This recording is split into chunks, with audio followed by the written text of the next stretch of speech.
Everybody, it's your girl Sin Stacks from blackroommedia.com. It's Tory Lanez, an innocent man that was sentenced to 10 years in prison when the real shooter is out here free. During a press conference by Unite the People, they're a nonprofit organization that fight for injustice and legal advocacy. Megan Thee Stallion's former best friend, Kelsey Harris, who was there the night that Megan Thee Stallion was shot, according to her former driver, he says that he overheard a conversation that she allegedly had with her husband and several others. He was a few feet away, and he overheard, allegedly, Harris telling her husband and these people that she had the gun that night that Megan was shot. She fired allegedly 3 times, and then Tory went and grabbed her arm, and the weapon fell. It was knocked down, and then 2 more shots were let off, and Megan Thee Stallion was allegedly hit by this.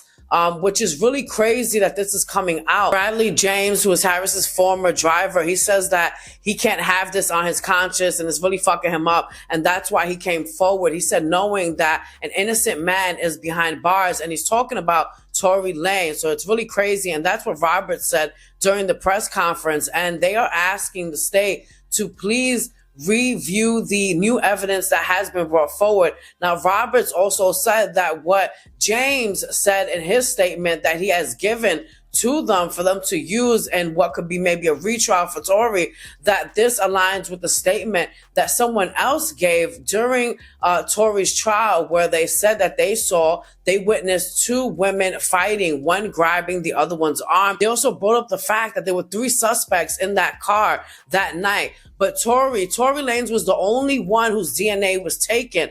And they also checked him for gunpowder, but they didn't check nobody else that was in the car. Tory Lanez's father, he also spoke, and he is asking the state, he is begging the state of California to please give his son a retrial to look at the evidence that was not presented. This statement from Harris's former driver that says that he heard her saying that she was the one that let off these shots that allegedly hit Megan in her ankle. Something obviously happened between Megan Thee Stallion and Harris. They were best friends, Kelsey and Megan, and something happened that night. And ever since then, they haven't been friends. In fact, they've went and made diss tracks against each other. Kelsey went and made a song about Megan and just like put all her shit out there. And basically Megan got back at her. Allegedly, Kelsey was having a sexual relationship with Tory, and that supposedly there was some type of jealousy when Megan found out, and that was part